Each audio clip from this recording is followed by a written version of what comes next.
So, as Stephen kicked us off with talking about in general all the inventions and things that Blacks have done. When I say Blacks, I mean people of African descent who primarily were brown in skin color and were brought to the United States and enslaved, right? I'm talking about those individuals. And this is the month that we celebrate African Americans' contribution to the United States, which have been many. And some of them have gone unknown and missed completely.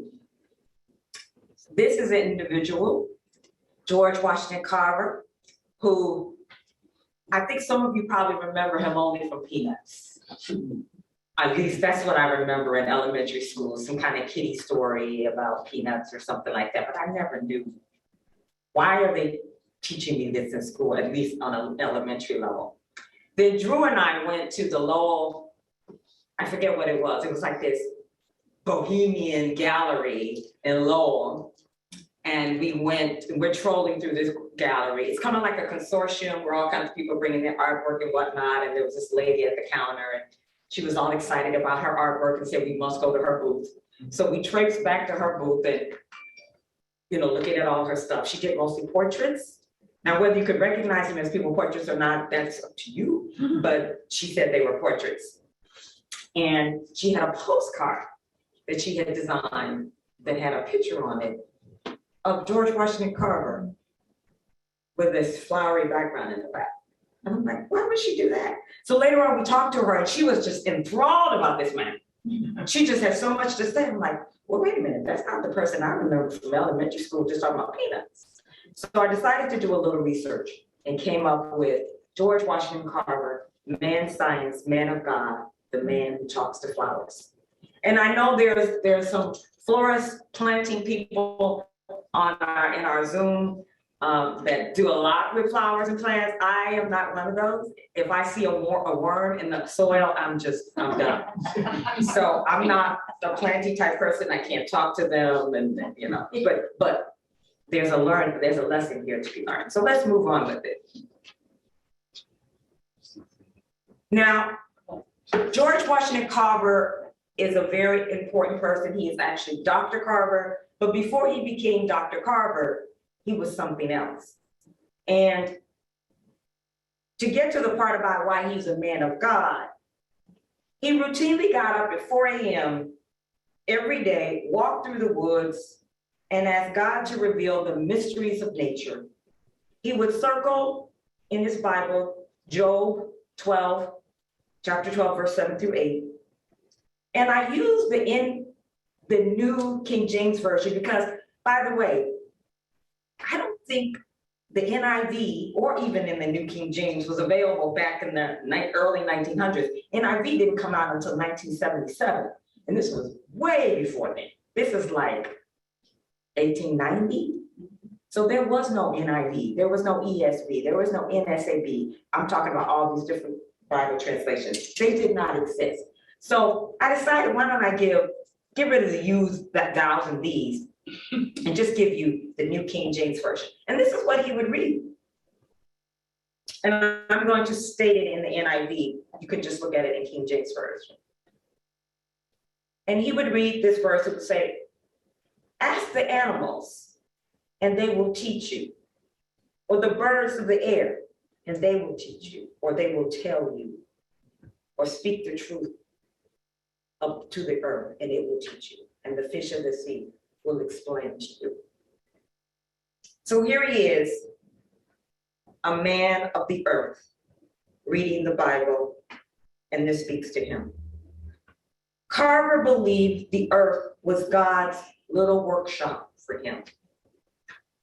So let's learn a little bit more about this man, George Washington Carver, by taking a journey through his path. First, let's take birth and orphan. Now, this was back when George wasn't even barely born yet, but we know him as the pioneer of agricultural research. He was born to slave parents, slaves, not human, have no rights, can't own anything, and basically your property on the equivalent of a hog or a horse. On a farm near Diamond, Grove, Missouri, about 1860. In his infancy, he lost his father, and he and his mother were kidnapped by bushwhackers. This was the time where if you were a slave, someone could come, steal your slave, and take them down to Alabama and sell them. So somebody did that with George and his mother. They came in the dead of night, stole George and his mother, hauled them off to Arkansas.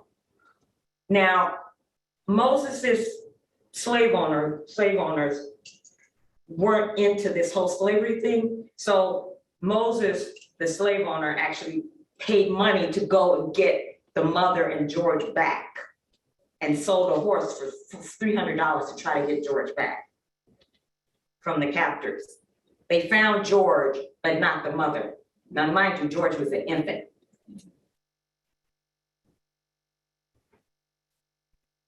And again, this was somewhere around the end of the Civil War. So we had emancipation, all that hadn't even happened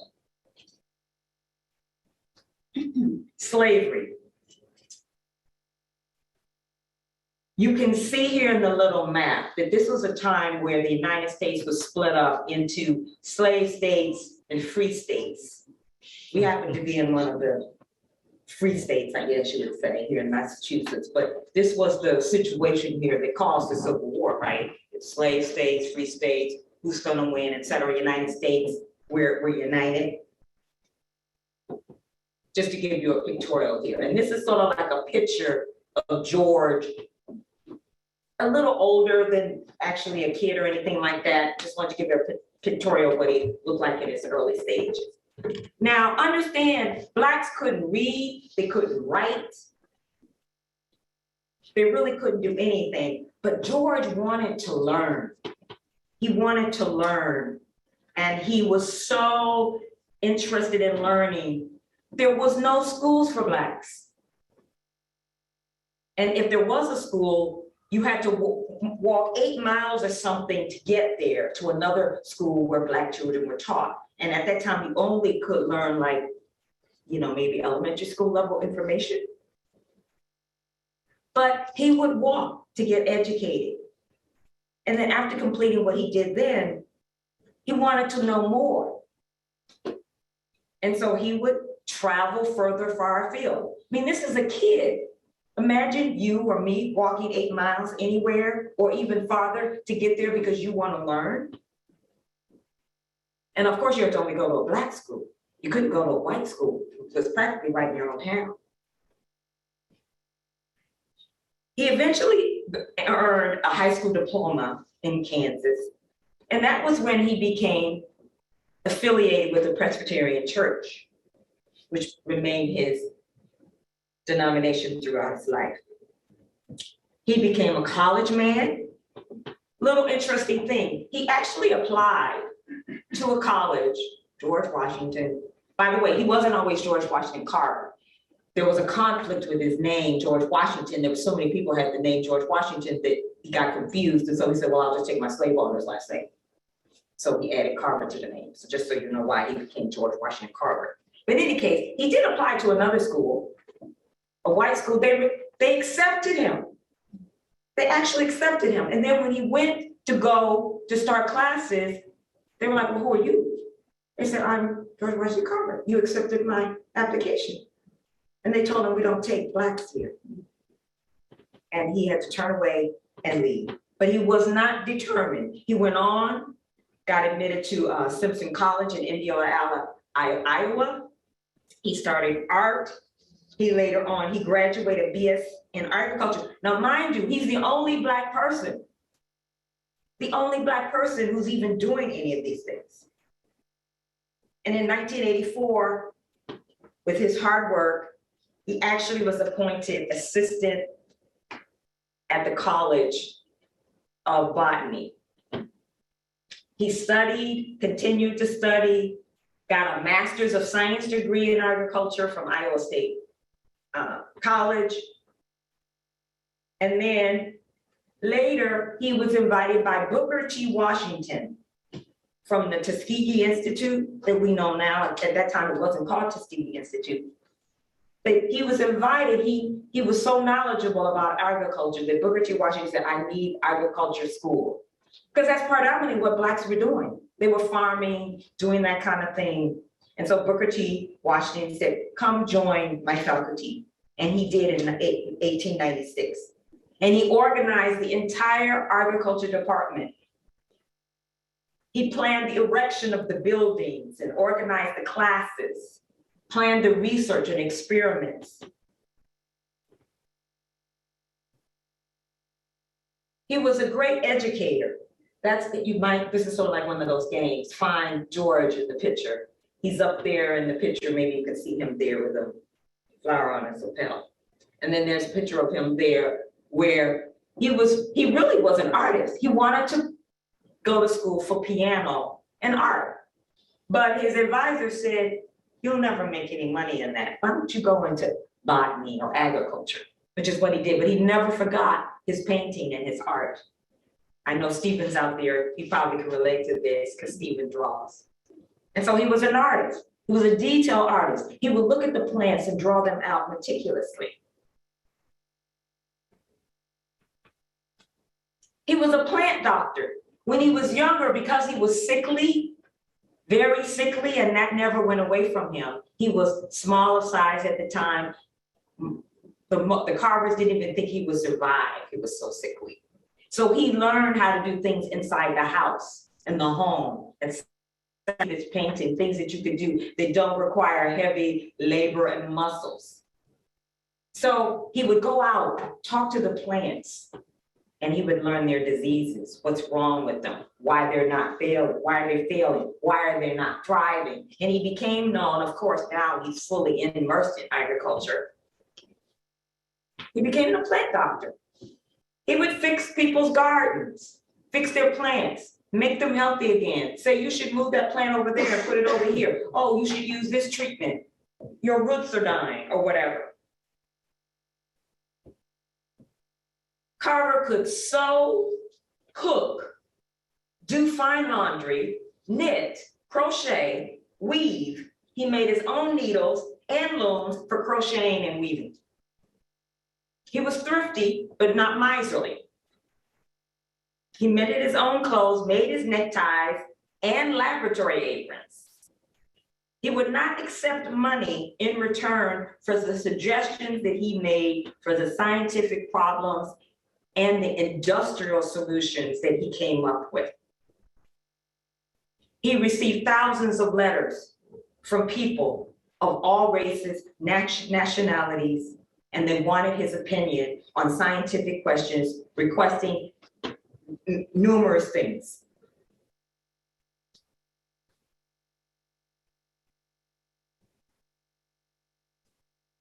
I meant to show you, this is his, this is actually either a replica of the actual crocheting he did to prove that he does this stuff. He's a science leader. He was awarded numerous medals, scrolls, citations, honorary degrees for his achievements. This is a man who came from nothing, nothing. In 1948, there was a US postage stamp replica made of him with it on it. He founded the George Washington Carver Foundation a few years before his death with his own savings, his total life savings about $80,000. Total life savings. He never married. He died January 5th, 1943 at Tuskegee Institute, leaving no relatives, but thousands of admirers who wrote to him during his lifetime. That is Henry Ford Sr., who actually helped fund the George Carver Museum. He met with Roosevelt and other key leaders abroad and locally in the United States, who revered his scientific achievements.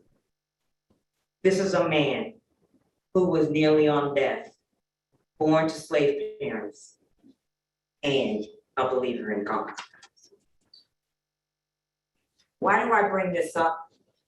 Because I encounter people who say, I'm not good enough. I don't have the right upbringing. I don't have the right background. I don't have the right, I don't. When you look at what this man achieved, look at his journey. How can anybody who's a child of God say, I'm not worthy, I can't do? It appalls me. Because here's an example of what you can do when you believe in God. And as the top line says, his motto was, I'm not interested in science or anything else that leaves God out of it. So there's no conflict between God and science for him. He saw God as the creator of all, including science, which we all have in our minds to be able to create, because God is the great creator and we are created in his image. So let's talk about some of his phrase. One of the stories that George would tell at his meetings with his students and at Bible studies. He was a gifted speaker, and he loved telling this particular story that I'm about to share with you. Carver literally asked God to reveal the mysteries of nature. And we know God did, because we could see by his journey, God revealed the mysteries of nature to him. In George's own words, he said, Lord, why did you make the universe? The Lord replied, ask for something more in the proportion to that little mind of yours. Then he said, well, George asked him, why did you make the earth, Lord? Your little mind still wants to know far too much. Then George asked, why did you make man, Lord? Far too much, far too much. Ask again, the Lord replied. George said, explain to me why you made plants, Lord. And the Lord said, your little mind still wants to know far too much. And then George asked, Lord, why did you make the peanut? And the Lord said, for the modest proportions of your mind, I will grant you the mystery of the peanut. So now let's understand the peanut ourselves. So get your handout. Get your handout out. If you don't have the handout, that's okay. You can just follow along. So we're all here because we are part of the Lord's great plan. And trees are usually symbolic of a way of communicating to us the plan. So we are all part of God's plan for humanity. First, it starts out with the root. Christ is the root. And in Romans 11, verse 17 through 18, you would read, if some of the branches are broken off, and you, though a wild olive root, have been grafted in among others, now share in the nourishing sap from the olive root. Do not consider yourself to be superior to those other branches. If you do, consider this. You do not support the root, but the root supports you. As we know, Jesus Christ is our root. 2, children of God. We have our identity. Our identity is in Christ and God, and we are children of God. And in 1 John 3:1, you would read, see what great love the Father has lavished on us, that we should be called children of God. And that is what we are. The reason the world does not know it is that it did not know him. But we as children of God know who God is. The third is this soil here, the community. There were so many verses, I couldn't even come up with anything. I suggest you find your own verse that speaks to you about the community that we live in. This is where we're supposed to do our great work. The soil provides nutrients for us to grow and get stronger and prepare to do great things. Then 4, we need a servant's heart. If your heart is wrong, if your motives are wrong, then how can you do the great things that God wants us to do? In 2 Corinthians 4:5, it says, for what we preach is not ourselves, but Jesus Christ is Lord, and ourselves as your servants for Jesus' sake. 5 is our calling, our Christian calling, which could sit on the branch of the tree. And in 2 Peter 1:3, it says, this is confirming one's calling and election. His divine power has given us everything we need for the godly life through our knowledge of him who called us by his own glory and goodness. You may not know what your calling is, or maybe you're still figuring it out, or maybe you already know today's calling. I believe our calling changes and it grows as we grow and mature. I know the calling I had at 20 is very different than the one at 30 and 40 and later. As I mature, I become more in knowledge of the Lord in Christ. 6 is disciples, multiplication. Matthew 28:19, we know this one so well, right? Therefore, go and make disciples of all nations, baptizing them in the name of the Father and Son and the Holy Spirit. And then finally 7, which is up at the top. You might not find it on your plant picture, but put it at the top, number 7. We are called to be the fruit. Love God, love others. Luke 10:27 says, love the Lord your God with all your heart and with all your soul and with all your strength and with all your mind, and love your neighbor as yourself. We know how hard this is to love our neighbors. Guess what? We are our neighbor's neighbors. Sometimes they don't love us. So our behaviors are constantly being challenged by this notion of how do I love you when I don't like you? I hate you. I can't stand you. But we're still told to love because God loved us. Even in our own sin, even in our own imperfections, God still loves us. Then how can we not love anybody else? So now with this more Christian view of the tree plant, let's go look at that real plant. So by now you should be able to map this out, right? So let's do it. Root, Christ. Christ is our root. You see the little roots down there? Then 2 is so funny when you look at these peanuts and think that that's us, right? Here we are, sons and daughters, little peanuts down there. But peanuts, we know now from the story of George Washington Carver, who created hundreds of products for the peanut, from the peanut, and sweet potato, and other things. Why? Because there were farmers in the South, predominantly Black, who couldn't make a living off of their farmlands because the nutrients were being sucked out from the crops they were planting. And he went in and said, I love these people. I'm going to help them have a way to make a living. So there we are, the peanuts.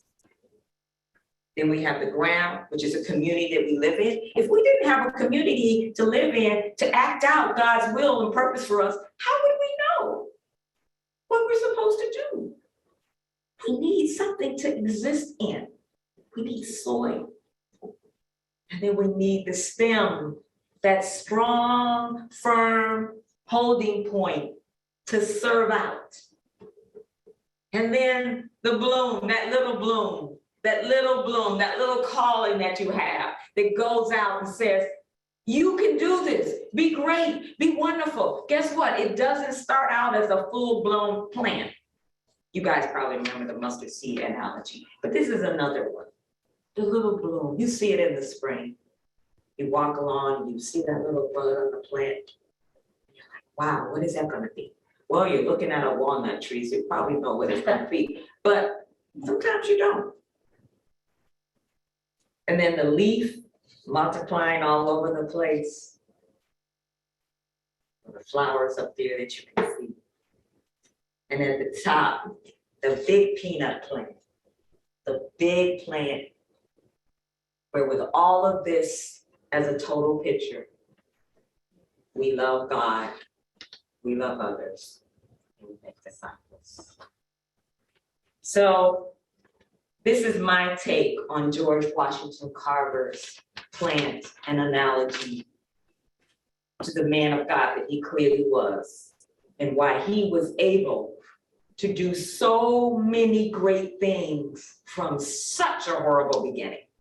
How can we even think that we can do less? And so to close out, a quote from George Washington Carver.